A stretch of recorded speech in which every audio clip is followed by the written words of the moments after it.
Today, I'm going to show you how to turn this to this in 90 days. Let's get started. This is a golden pathos, sometimes called the devil's ivy, and it is a prolific grower. But there's a lot of misconception about how this plant grows.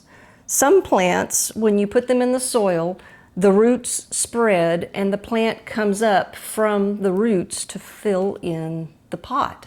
But that's not how this plant grows. This plant grows in runners.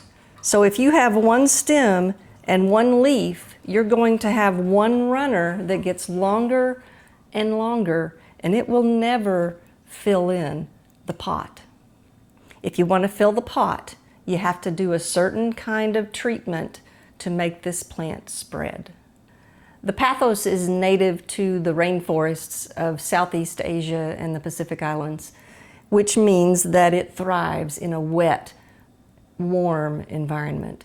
It lives in the shade of tall trees, and it lives in soil that is very rich with organic matter and nutrients.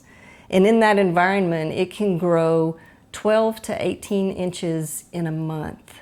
So this is a prolific grower. And we should be able to take advantage of that growth to fill this pot in and have it be a beautiful, full pot. So let's talk about how to do that. The Pathos is a great plant for beginners because it shows you exactly how it grows. You see these nodes on the stem. Each one of those nodes is capable of growing a leaf or a root when the stem is damaged. Now, I've heard many people say that all you need to do is touch the stem to the soil and pin it down to the soil, and it will root and it will grow shoots and it will fill in the pot. But that's not necessarily true. The first thing that has to happen in order for it to grow new stems and new leaves is damage to the stem. These nodes respond when the stem is damaged. And the best way to spread this plant is to actually cut it. Well, I'm actually going to propagate it. And the way you do that, you go to the end of the stem, and we're going to cut exactly in between one leaf and another. I'm going to cut the stem right in the middle. And that damage is going to cause this node to grow a root. And I'm going to do it again, right in the center. Now this node does not have a leaf, so it's not going to produce anything, so that part would be thrown away. And again, I'm going to cut it in the center. It doesn't matter how long it is or how short it is, you cut right in between.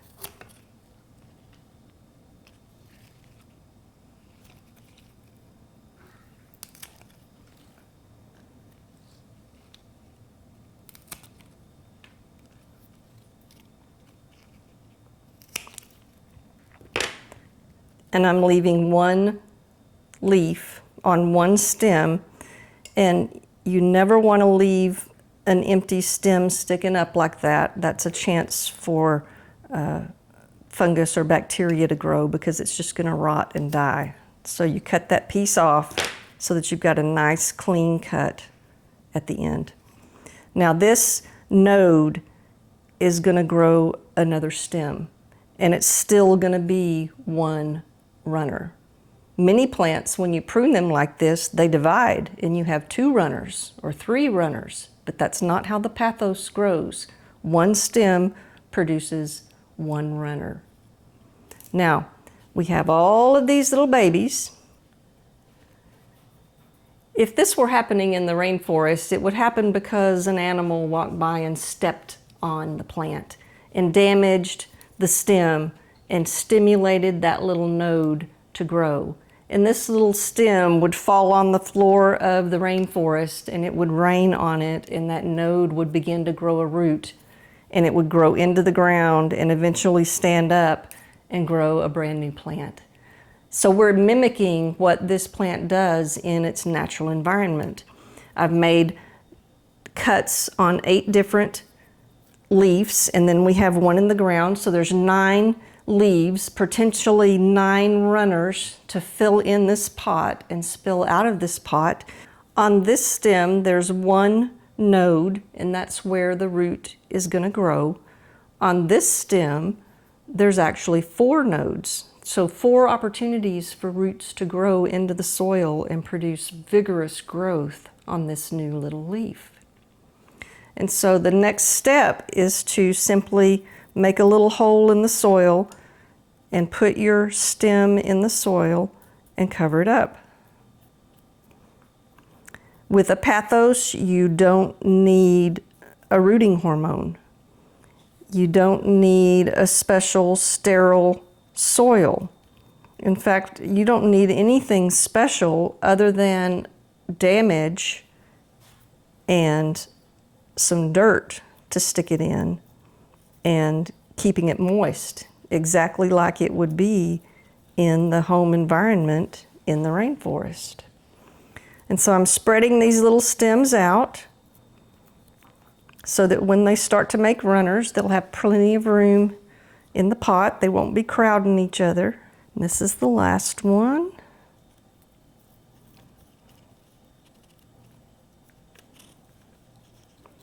And in just a few short minutes, I have set this plant up to thrive and survive and grow and fill this pot. And for the next month, I'm going to keep this soil moist. I'm going to water it a little bit every other day, and I'm going to allow these roots to begin to grow. And so we're going to come back in a month and see what's happened in this pot. It has been 30 days, and all 8 of my leaf sprouts have survived, and even the one little one that's rooted is continuing to thrive. And what I want to do is see how the roots have grown. So let's take a look at this one right here. Now you can see that the soil is very rich. It's got a lot of organic material, but it does not have a lot of nutrients in it right now because you don't want bare stems trying to grow roots with a lot of fertilizer in the soil. It kind of inhibits the process.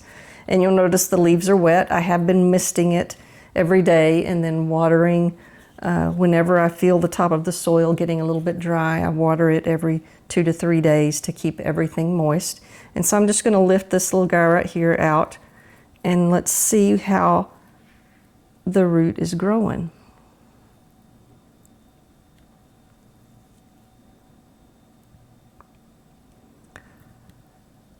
So in 30 days, you can see that it's got 3 roots. It actually has a 4th one coming out right here that's just getting started. And they're a little more than 1 inch long, and that's pretty common for how quickly a Pathos can grow roots in an ideal environment in the soil. So I'm going to very gently put this little guy back in the soil and cover him up. And I'm going to add a slow release fertilizer. And I'm just going to sprinkle a little bit on the soil around the plant. A slow release fertilizer, every time you water the plant, it dissolves a little bit. And so every time it gets watered, it's going to be releasing nutrients into the soil, and that's going to cause these little sprouts to grow fairly quickly.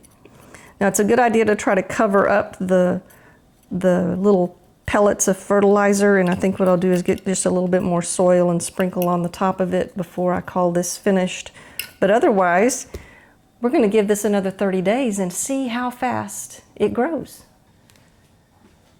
While I was editing the video, I realized I missed a great opportunity to answer a question.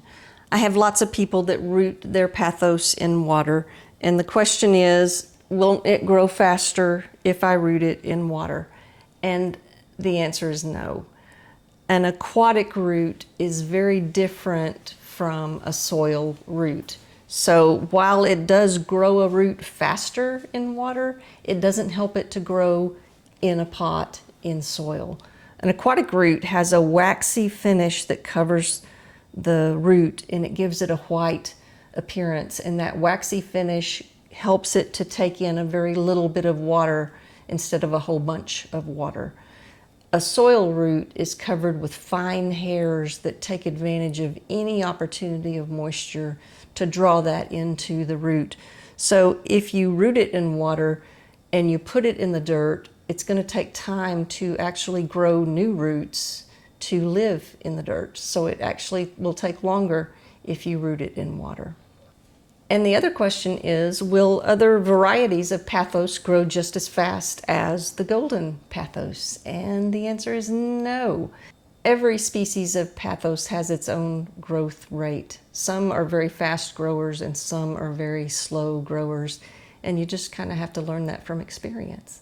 Now back to our video. So we're back 60 days out, and there is a whole lot of new growth going on in this little pot. There are many new leaves and a few runners just beginning to start with some new growth on it, which is exactly what I would expect out of a prolific grower like this. So I am going to give it another 30 days and we'll be back and see how long these runners can get in that time. We are 90 days out, and look at the progress of this Pathos. We have 9 runners going out all around the pot. The largest one is about a foot long, which matches up with the research that tells us in the natural environment they can grow from 12 to 18 inches in a month. So this little guy has rooted and grown 12 inches, and that's progress. It's a beautiful plant. It's a vigorous plant, and it is a fast growing plant if you give it what it wants. Now, the question is, what would you want from here? Do you want it to grow up the wall and across the ceiling? If so, continue to fertilize this plant and continue to water it regularly and make sure it gets lots of bright indirect light. On the other hand, if you like this and you want it to stay this way, back off on the fertilizer, back off on a little bit of the sunlight, but continue to water it regularly, and it will slow down its growth and continue to stay in this gorgeous shape. This Pathos is one of my favorite plants, and I'm glad I got to share it with you today. I hope you share this video with your friends, and I hope it encourages you to like and subscribe. And I'll see you next time on The Handcrafted Garden.